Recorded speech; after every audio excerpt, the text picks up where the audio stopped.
and I'm a naturalist with Seagram Expeditions. I'm currently based in the little town of Exmouth on the northern tip of the Cape Range Peninsula, Cape Range National Park. And right out there we have the incredible Ningaloo Reef.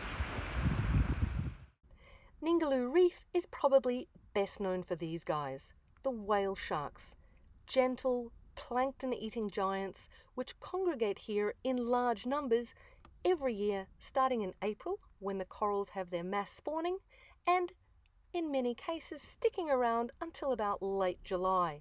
There are many tourist operators here which will offer you the opportunity to see and potentially swim with these incredible animals.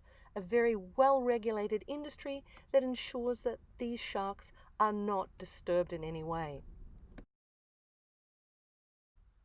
Now, in contrast to the far better known Great Barrier Reef off the coast of tropical North Queensland, Ningaloo is largely a fringing reef. And this is because this is where the desert meets the sea. As you can see from this beautiful aerial shot, this is very arid country, very little rain, and that means very little freshwater runoff. So the waters quite close to the shore remain beautifully crystal clear, perfect conditions for corals. And in many places you can jump in the water straight off the beach for some incredible snorkeling. I'm here at, this is Lakeside. This is one of the many beautiful spots here in Cape Range National Park, Ningaloo Reef, where you can snorkel. And I'm just getting ready to get into the water. Yes, wearing a wetsuit. It gets cold out there. I get cold. I am a wuss, I know. Extra layers. Just bought this. I've learnt from previous experience. The water's not that cold really, but I get cold. And I hate to have to get out of the water when I'm snorkeling just because I'm cold. So more layers is better. So it's about 7:30 in the morning. The sun came up about half an hour ago. Looks like it's going to be another beautiful day here. There's no one out here at this point except for me, nice and early, but I know it's going to get busy later on. It's always good to get in early. Yes, success. Right, what have we got here?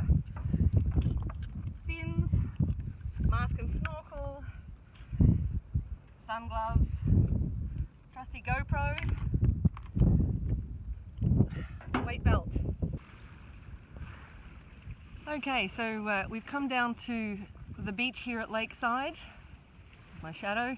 You can see the conditions are just gorgeous this morning, actually very, very calm, which is quite surprising because it's been extremely windy this past week, and the forecast is for a major weather system to actually come through on Sunday, which is tomorrow. So I'm going to get into the water and yeah, let's see what we can find out there.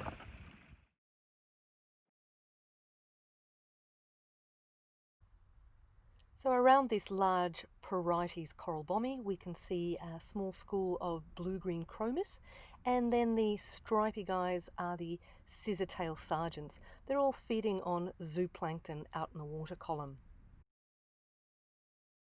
If we duck down to look underneath some of these coral bommies, we can see a group of black spot snapper, safety in numbers, and also these larger silverfish. These are drummers.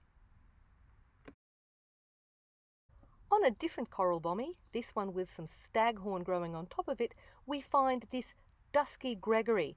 Now he's a very keen farmer. He'll have his own little garden of algae, of seaweed that's growing in amongst those coral branches, and he's defending it against any would-be intruders, anyone who would eat that seaweed, including me. Always so exciting to see these guys. Anemone fish, also known as clownfish, little Nemos. There are 4 species of anemone fish in Ningaloo Reef. Many of them have quite widespread distribution, so found throughout the Indo-Pacific. But some of them are more regional, and this is one of those right here. This is the Australian anemone fish, found only here along the coast of northwest WA and a little further north in the Northern Territory. So the Australian anemone fish associates with only two species of anemone, very specific. This is one of those anemones, the bubble tentacle anemone. Of course, anemone fish have a symbiotic relationship with their host anemones. They defend the anemones from predators, but if the anemone fish themselves feel threatened, they can duck back among the tentacles, protected from the stings of the anemone by the special mucus coating that they have on their bodies.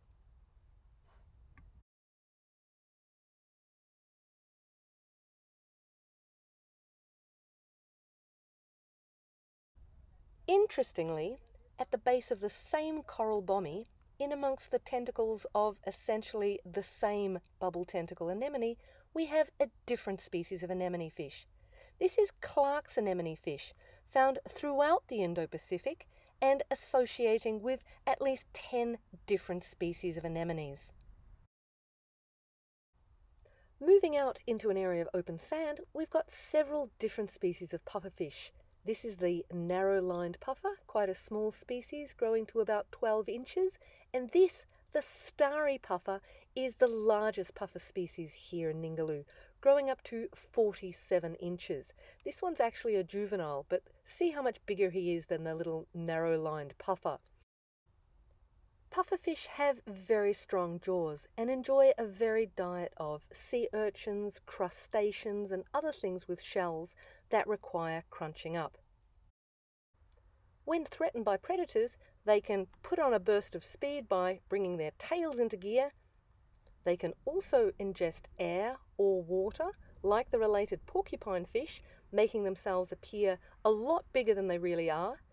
Wrasse just coming past there. And of course, pufferfish produce a neurotoxin, tetrodotoxin, which permeates their flesh and the waters around them when threatened, so be careful if ever eating fugu. Still, out on the sand, it's not uncommon to come across large stingrays. This is one of several cow-tailed rays that I encountered, and they grow to about 2 meters, 6.5 feet, across the disc. And you can clearly see the tassel-like fringe on the end of the tail that gives these rays their name. They also have 1 or 2 poison spikes on the tail against predators.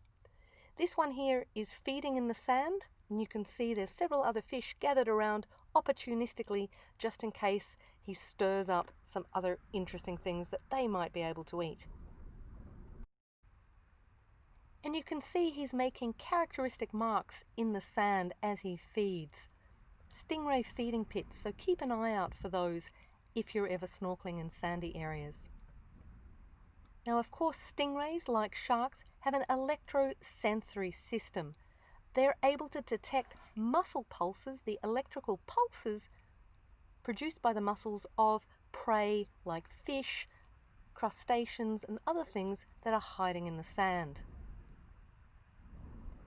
This then is a different species of stingray. This is the larger black stingray, growing to 4 meters in total length, including the tail. That's over 13 feet. And this one would probably be that long if, something had not bitten off his tail. So he's missing his tail. He does, however, at the back have those 2 clasper fins, identifying him as a boy. Only the boys have claspers. That's for all rays and all sharks. Back in an area with more coral, I came across this beautiful green turtle. Now, of course, when these guys are little, tiny turtles, they're spending their days out in the open ocean. And at that stage, they're carnivorous. They'll eat zooplankton, small fish, other bits and pieces. But as adults, they're strictly vegetarian and just eat algae.